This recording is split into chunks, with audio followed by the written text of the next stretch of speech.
The story begins on a cold night thick with rain, the kind that blurs streetlights into trembling halos and makes the world feel narrower than it really is. Andy Dufresne sits silently in his car, hands tight on the steering wheel, staring at a house that no longer feels like home. Inside, his wife is with another man. A gun rests beside him, heavy with possibilities he keeps denying himself. Thunder rolls overhead, as if the sky itself is passing judgment. Andy does not pull the trigger that night. He drives away before dawn, carrying with him a quiet despair that will soon be twisted into something far worse. The next morning, his life collapses with brutal speed. His wife and her lover are found murdered, shot in their sleep. Evidence piles up neatly against him: the gun he owned, the motive everyone understands too easily, the cold, distant way he speaks in court. Andy insists on his innocence, but his calm becomes his curse. The jury sees not a grieving husband, but an emotionless banker who snapped. When the sentence is read, 2 life terms back to back, the sound echoes in Andy's ears like a door slamming shut forever. Shawshank State Penitentiary rises out of the landscape like a concrete scar, old and decaying, ruled less by law than by habit and cruelty. Andy arrives with a group of new inmates, stripped, shaved, reduced to numbers. The guards bark orders, their batons eager. The warden, Samuel Norton, presides over it all with a Bible in one hand and absolute authority in the other. He speaks of discipline and redemption, but his eyes are cold, measuring what use each man might have. The first night is the worst. The new prisoners are marched to their cells while the older inmates line the bars, shouting bets on who will cry before morning. Fear crawls through Andy's chest, but he refuses to let it show. Somewhere down the cell block, a man breaks, sobbing uncontrollably, begging to go home. The guards respond with laughter and fists. By morning, that man is dead, officially listed as having died of natural causes. Andy learns his first lesson of Shawshank: hope can get you killed, but weakness will get you killed faster. Days turn into weeks, and Andy learns to survive by becoming invisible. He speaks to no one unless spoken to. He endures the routine: meals, work details, nights staring at the cracked ceiling of his cell.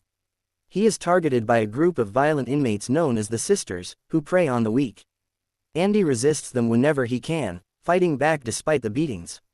Each assault leaves him more broken physically, but something inside him hardens. He will not give them the satisfaction of seeing him surrender. Red Redding notices Andy before Andy notices him. Red has been in Shawshank longer than most, a man who knows how things really work. He is the one inmates go to when they want something: cigarettes, posters, small comforts from the outside. Red watches Andy's quiet dignity, the way he walks with his head down but his spine straight. Eventually, Andy approaches him with a simple request: a rock hammer. Small enough to fit in a man's palm, meant for carving chess pieces out of stone. Red laughs at first. In Shawshank, such a tool seems harmless, almost absurd. He agrees to get it, sensing there is more to Andy than meets the eye. Their friendship grows slowly, built on shared silences rather than long conversations. Andy spends his free time carving stones, leaving white dust on his hands like chalk. The Sisters continue to torment him until one attack leaves him nearly crippled. For weeks he lies in the infirmary, staring at the wall, feeling his body heal while his spirit quietly calculates. When he returns to the cell block, something has shifted. He is still cautious, still reserved, but there is a steadiness in him that wasn't there before. One spring day, Andy overhears a guard complaining about an inheritance tax that will swallow his brother's money. Andy hesitates, knowing how dangerous it is to speak out of turn. But numbers are his language, and the injustice gnaws at him. On the prison rooftop, with nothing but a thin edge of concrete separating him from a fatal fall, Andy approaches the guard and offers advice. The guard nearly throws him off the roof for his nerve. Andy does not back down. He calmly explains how to legally shelter the money. Something remarkable happens. The guard listens. That moment changes everything. Andy is allowed to help other guards with their finances, earning small protections in return. The Sisters lose interest when they realize Andy is now under the wing of the staff. For the first time since arriving at Shawshank, Andy can breathe without fear. He shares his small victories with his fellow inmates, arranging for cold beers on the rooftop one afternoon, a fleeting taste of freedom under the open sky. As they drink, Andy stands apart, not drinking, simply watching the horizon. For a moment, Shawshank disappears. Word of Andy's skill spreads. The warden takes notice, seeing opportunity rather than humanity. Andy is moved into the prison library, a dusty, neglected room run by an old man named Brooks. Together, they begin to transform it. Andy writes letters relentlessly, one a week, asking the state for funds. Year after year, the letters go unanswered, until one day a check arrives. Then another, and another. The library grows into the best in the prison system, a quiet sanctuary where men can forget, for an hour or two, where they are. As Andy helps others find education, he is slowly ensnared in the warden's corruption. Norden uses Andy to launder money, hiding illegal profits behind fake names and accounts. Andy understands the danger, but he also understands leverage. Every ledger he keeps, every signature he files, becomes another piece in a puzzle only he can see. Outwardly, he is the warden's obedient accountant. Inwardly, he is patient. Years pass, men come and go. Brooks, unable to adjust to life outside after decades inside, takes his own life, leaving a letter that shakes Andy deeply. Red grows older, his parole hearings repeating like a bad joke. Through it all, Andy keeps carving, keeps writing, keeps watching. Late one night, a new inmate arrives, young and loud, full of stories about the outside world. In a casual conversation, he mentions a crime he once heard about, a man bragging that he had killed a banker's wife and framed the banker for it. Andy's blood runs cold. The details match his own nightmare too perfectly to ignore. For the first time in years, hope surges through him, sharp and dangerous. Andy takes this information to the warden, believing, foolishly, that truth still matters. Norden refuses to listen. Andy is too valuable. The warden locks him in solitary confinement, a place of darkness and silence meant to break men. For weeks, Andy sits alone, counting seconds, holding on to one thing: the certainty that he is innocent, and that he will not die in this place. When he finally emerges, thinner but unbroken, he smiles in a way that unsettles Red. Andy speaks of hope, of things no prison can touch. Red warns him that hope is a dangerous thing, that it can drive a man insane. Andy just listens, his eyes distant, already somewhere else. That night, the guards come for Andy's cell.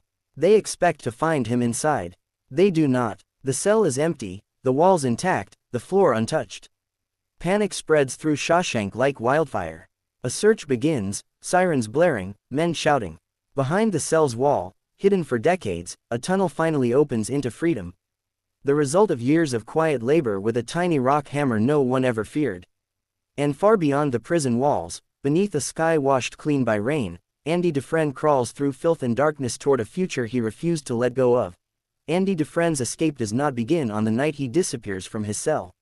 It begins years earlier, in moments so small that no one thinks to notice them. In the days after his release from solitary confinement, Andy returns to the routine of Shawshank with an unsettling calm. Red can feel it, even if he can't explain it. Andy walks a little lighter, speaks a little less, and spends long hours alone in his cell, sitting on his bunk with his hands folded, staring at the wall behind the poster of Rita Hayworth. To anyone else, it looks like a man broken by isolation. To Andy, it is a man finally certain. Solitary did not destroy him. It clarified him. In the silence, he replayed every year, every ledger, every cruelty, every compromise he had made to survive. He thought of Brooks, of the letter that smelled faintly of dust and despair, of a world that kept moving whether you were ready or not. He thought of the tunnel, still hidden, still unfinished, patiently waiting behind layers of stone. Most of all, he thought of the truth the young inmate had unknowingly handed him, and how easily the warden had crushed it. From that moment on, Andy understands something vital: Shawshank will never let him go willingly. The institution feeds on men like him. His intelligence, his obedience, his silence, they are all too useful. If he wants freedom, he will have to take it. Quietly, completely. Life in Shawshank resumes its familiar rhythm. Andy continues managing the warden's books, expanding the web of false names and shell accounts that funnel bribes and kickbacks into clean-looking profits. The warden grows richer, more powerful, more arrogant. He quotes scripture as he orders beatings, nods solemnly as innocent men are locked away forever. Andy listens, nods, and writes it all down. Every dollar, every signature, every lie. He knows now that this paper trail is not just the warden's shield, it is his eventual undoing. Red watches Andy closely, sensing that something big is coming but unable to name it. One afternoon in the library, Andy asks him about a place called Zihuatanejo, a small town on the Pacific coast of Mexico. Red laughs at the sound of it, the way it rolls off the tongue like a dream. Andy talks about the water there, blue and endless, about a little hotel that needs a man who knows how to keep books. He speaks as if he has already been there. Red tells him to stop torturing himself with fantasies. Shawshank has a way of crushing men who dream too loudly. Andy smiles at that, a gentle, knowing smile that makes Red uneasy. Behind the poster in his cell, the tunnel grows inch by inch. The rock hammer, worn down to a nub, has long since served its purpose. Andy works at night, carefully collecting the dust in his pockets, scattering it later in the prison yard during exercise, letting the wind carry away the evidence of his patience. The hole is big enough now for a man to crawl through, though it twists and narrows, scraping skin and stealing breath. Andy does not rush it. He understands the value of timing. The night of the escape is chosen with care. A thunderstorm rolls in, loud enough to cover noise, heavy enough to wash away tracks. Andy waits until lights out, until the prison settles into its uneasy sleep. He pins the poster back into place, takes a last look around the cell that has held him for nearly 2 decades, and slips into the tunnel. The crawl is agony. The tunnel smells of damp stone and old earth. His elbows and knees burn as he pushes forward, inch by inch, heart pounding in. His ears. At the far end waits the sewage pipe, ancient and corroded, blocking his final path to freedom. Andy braces himself and strikes it with a rock, once, twice, again and again, until it finally gives way in a violent rush of filth. The force nearly knocks him unconscious, but he lets himself be carried through 30 yards of darkness and waste, emerging at last into the rain-soaked field beyond the prison walls. When Andy stands, soaked and shaking, he raises his arms to the sky, rain washing away the last physical traces of Shawshank. He does not look back. By morning, the prison is in chaos. The empty cell is discovered, the poster torn away to reveal the tunnel that has mocked their authority for years. The warden rages, his voice echoing through the halls as guards scramble, searchlights sweep the grounds, and dogs are released. It is too late. Andy Dufresne is gone. As the search widens and then slowly collapses into embarrassment, another realization dawns. The accounts Andy managed are unraveling. Funds are missing. Names lead nowhere. The identity Andy created, Randall Stevens, has come alive, walking into banks, withdrawing money, signing documents with the warden's own handwriting disguised as Andy's. Newspapers begin to ask questions. Investigations follow. The Bible the warden loved so much is opened, revealing the hollowed-out space where Andy once hid the rock hammer, and the verse that sealed his fate, "His judgment cometh, and that right soon." Cornered and exposed, the warden retreats to his office as police arrive. Pride and fear battle in his eyes. He chooses fear. The gunshot echoes through Shawshank, final and hollow. Andy, meanwhile, is already far away. He moves carefully, methodically, transforming himself from a prisoner into a free man. He claims the money he earned through years of forced collaboration, leaving behind evidence that ensures Shawshank's corruption will never be buried. By the time authorities understand what he has done, Andy Dufresne has vanished across a border, carrying nothing but a bag, a name, and a future he has waited half his life to claim. Red hears about it months later, through whispers and headlines smuggled into the prison like contraband hope. At first, he refuses to believe it. Men like Andy don't escape Shawshank. Shawshank eats them alive. But as details emerge, the money, the warden, the tunnel, Red begins to understand the depth of Andy's patience, the quiet brilliance that had been unfolding right in front of him all those years. At his next parole hearing, something changes. Red stops pretending. He speaks honestly, without rehearsed remorse or hollow promises. He admits he is institutionalized, that the world scares him, that he has no grand plans. For once, the board listens. Perhaps it is Andy's shadow, stretching all the way back into Shawshank, reminding them that men are more than the worst thing they have done. When Red finally steps outside the prison gates, older and unsure, the world feels louder and faster than he remembers. He finds work, finds a room, finds nights that are too quiet. Like Brooks, he feels the walls closing in even when there are none. But unlike Brooks, Red has something else now, a promise buried under an old oak tree in a hayfield, waiting patiently to be dug up. And one day, when the weight of Shawshank feels unbearable even from the outside, Red packs his things and follows the road south, toward a place with blue water and endless sky, toward a friend who never stopped believing that freedom was possible, The bus ride south feels unreal to Red, like a dream stitched together from heat shimmer and passing miles. Every stop pulls him farther away from Shawshank, from the gray stone walls that shaped his understanding of the world. For most of his life, he sits by the window, watching the land change slowly, carefully, as if it too is unsure whether to trust him with something new. He thinks often about Andy during those long hours, replaying conversations he once dismissed as harmless fantasies. Zihuatanejo. Blue water. No memory. At the time, they had sounded like words spoken to survive, not words meant to be lived. Red digs up the small metal box beneath the oak tree just as Andy promised. The letter inside is simple, written in Andy's familiar hand, calm and precise. Andy doesn't beg or pressure him. He doesn't even insist. He just tells Red where to find him, if he ever decides to stop being afraid. Red reads the letter again and again, each word loosening something tight in his chest. For the first time, hope doesn't feel dangerous.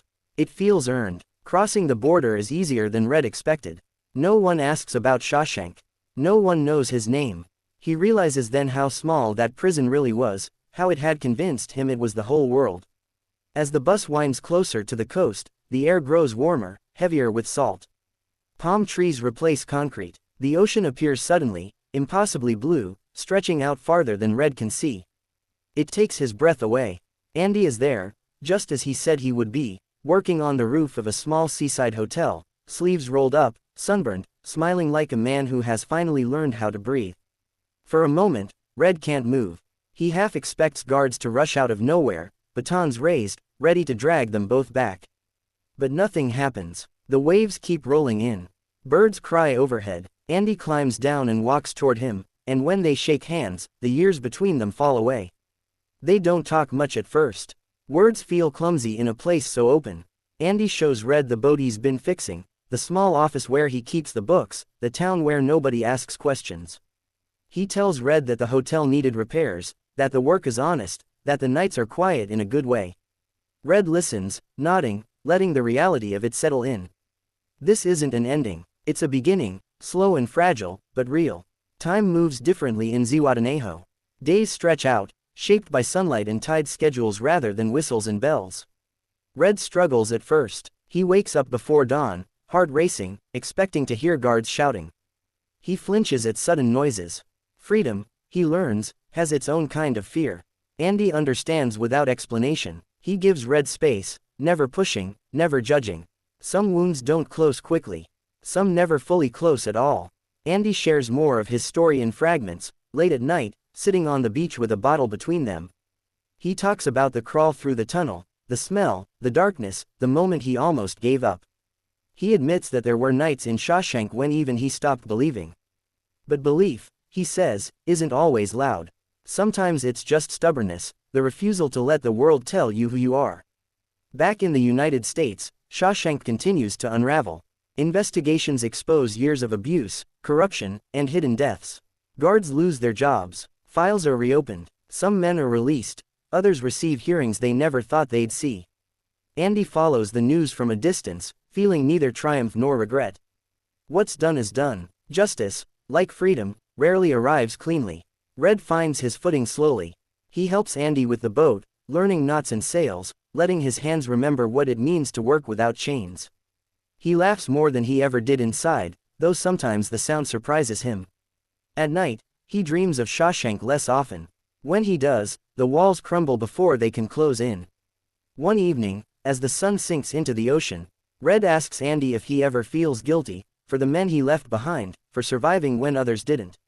Andy thinks about it for a long time. He says guilt is a prison too, one he refuses to rebuild. He didn't escape to forget Shawshank, he says. He escaped to prove it didn't own him. The hotel slowly comes back to life. Travelers arrive, drawn by the quiet beauty of the place. Andy keeps the books. Red greets guests, learning how to smile at strangers without suspicion. They become part of the town, not legends, not fugitives, just two older men living honestly by the sea. No one knows their past, and no one needs to. Yet Shawshank never fully leaves them. Sometimes, late at night, Red catches Andy staring out at the water, expression distant. Other times, Andy finds Red sitting alone, lost in memories he can't quite shake. They don't always speak in those moments. They don't need to. Survival taught them the language of silence long ago. Years pass. Seasons come and go. The boat Andy once dreamed about finally sails, cutting cleanly through open water. Red stands on deck beside him, wind in his face, laughing like a man reborn.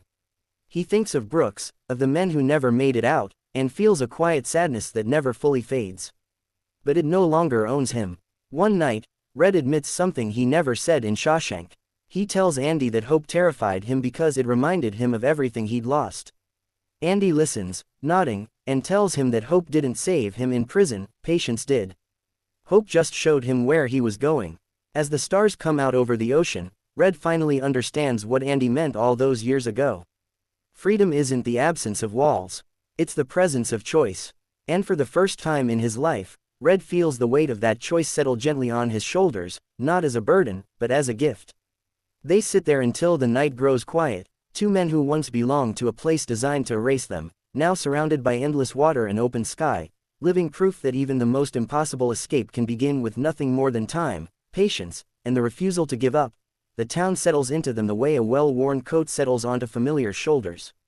Zihuatanejo doesn't ask questions, and in return, Andy and Red give it their quiet loyalty. Mornings begin with sunlight spilling through open windows instead of clanging steel doors. The ocean becomes their clock, its rhythm steady and forgiving. Andy keeps the hotel's books immaculate, numbers lining up cleanly, honestly, for the first time in his life. Red handles repairs, guests, small talk that once would have terrified him. Each day, he feels a little less like a guest in his own freedom. But freedom, Andy knows, isn't a finish line.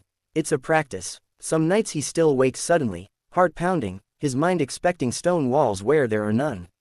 He steps outside, breathes in the salt air, listens to the waves until the past loosens its grip. Shawshank taught him how to survive, it did not teach him how to rest. That lesson takes time. Red struggles differently. In Shawshank, time was something to kill. Out here, time stretches wide and empty, daring him to fill it.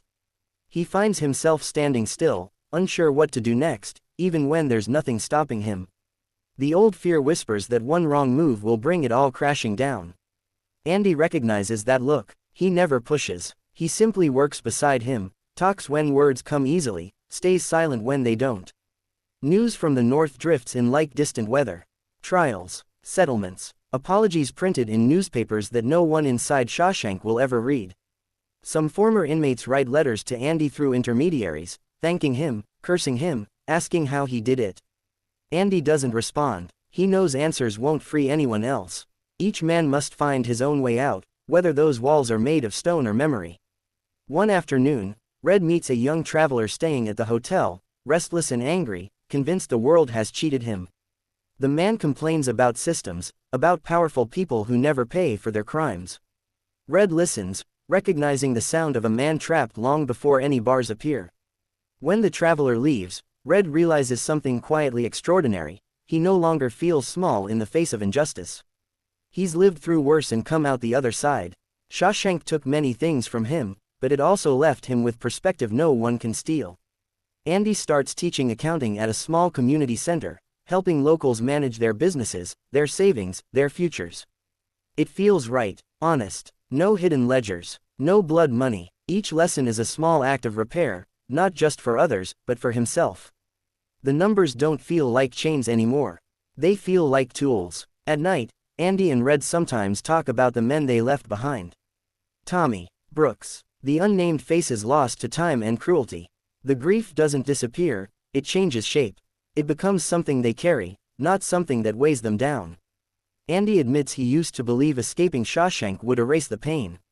Now he knows better. Pain, like hope, travels with you. The difference is choice, whether you let it define you. Red begins keeping a small notebook, writing thoughts he never allowed himself to have before. He writes about fear, about regret, about the strange kindness of strangers who don't know his past and don't care to. Writing becomes his way of taking ownership of his story, instead of letting it be told by parole boards and prison files. Andy reads it once, quietly, and hands it back without comment. That respect means more to Red than praise ever could. Years pass almost without notice. Their hair grays, their movements slow. The hotel thrives quietly, known for its calm rather than luxury. Andy finally buys the fishing boat he once described in Shawshank, not as a symbol, but as a simple pleasure. Red stands beside him the first time they take it out, feeling the deck shift beneath his feet, laughing at the unsteadiness. He's never felt so alive and so afraid at the same time. One evening, as a storm gathers offshore, Red asks Andy if he ever thinks about what would have happened if the rock hammer had broken, if the tunnel had collapsed, if the guards had looked behind the poster just once. Andy answers honestly, yes, often, but he refuses to live in those shadows. He planned for years, but he also accepted the risk. Freedom was never guaranteed, it was just worth trying. The storm passes without trouble, leaving the air clean and bright. Red watches the sky clear and realizes something that startles him. Even if everything were taken from him tomorrow, Shawshank could never fully reclaim him. The prison exists now only as memory, and memory no longer controls him. Andy receives a letter one day from a former inmate who has rebuilt his life, started a family, found peace. The man thanks Andy not for the escape, but for the library, for the belief that learning mattered, that life didn't end at conviction. Andy sits with the letter for a long time. This, he realizes, is the part of his legacy that matters, not the tunnel, not the money, but the quiet defiance of investing in minds that the world had written off.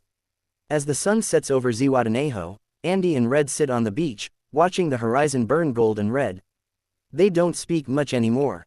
They don't need to. Their friendship has moved beyond words, built on shared survival and mutual respect.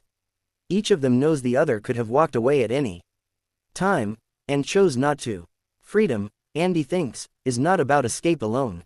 It's about staying present, staying human, staying open to the possibility that life, even after everything, can still surprise you. And as the waves roll in, endless and patient, both men understand that the impossible thing was never breaking out of Shawshank. The impossible thing was learning how to live once they were free. The years continue to move quietly, almost gently, as if time itself has softened around them. Andy and Red grow older in Zihuatanejo, not with the bitterness they once expected, but with a kind of calm acceptance. Their lives no longer feel stolen or delayed. They feel lived. Each morning arrives without dread.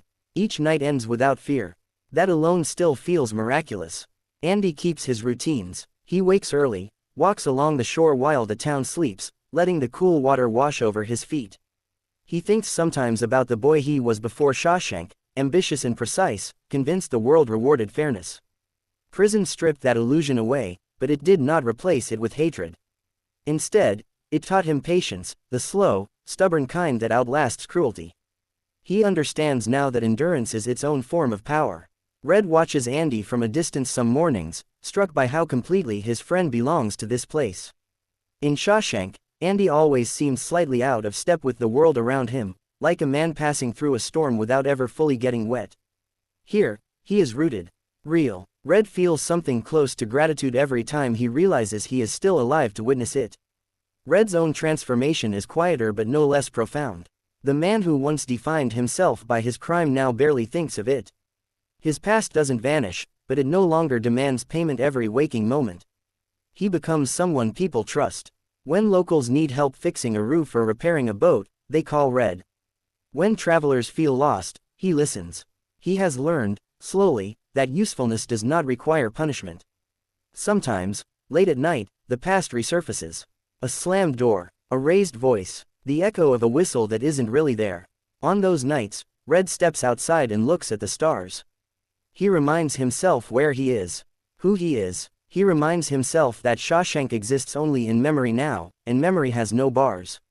Andy eventually speaks openly about the thing he never fully admitted, even to himself, that there were moments, deep in the tunnel, deep in the years, when he wanted to stop fighting. When the weight of injustice felt too heavy, too absurd to bear. He tells Red that what saved him wasn't courage. It was refusal. Refusal to accept that the worst thing done to him would be the truest thing about him. Red understands that deeply. Prison taught him how easy it is to become what the world expects you to be. Freedom, he realizes, is the harder task. Freedom demands responsibility, choice, the willingness to keep going without being forced. News from the outside world grows fainter with time. Shawshank becomes a story people tell, a cautionary tale, a headline from another era. Andy and Red are not mentioned. They prefer it that way. Their victory was never meant to be public.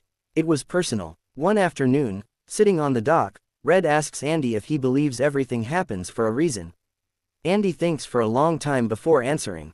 He says no, he believes terrible things happen without meaning every day, but he also believes meaning can be built afterward, piece by piece, by what you choose to do next.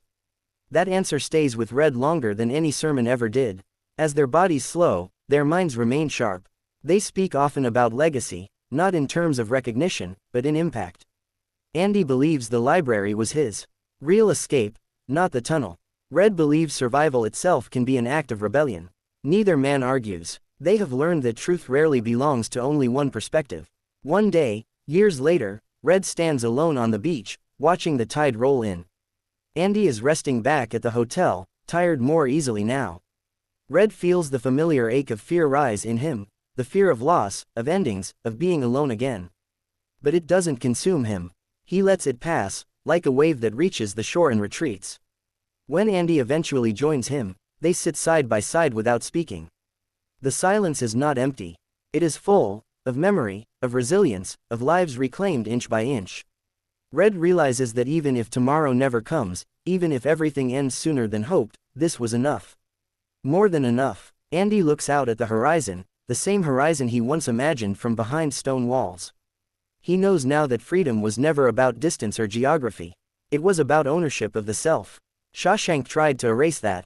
It failed. As the sun sinks low, painting the sky in colors that don't exist anywhere else, two former prisoners sit in quiet understanding. They are no longer defined by their sentences, their numbers, or their past mistakes. They are simply men who endured, who waited, who chose hope not as a dream, but as a discipline. And somewhere, far away, walls still stand, cells still close, and men still wonder if escape is possible. The answer, unseen and unspoken, drifts like a whisper on the ocean air. Yes, but not all prisons are made of stone, and not all escapes require running. Sometimes, the most impossible jailbreak is learning how to live free after the door finally opens.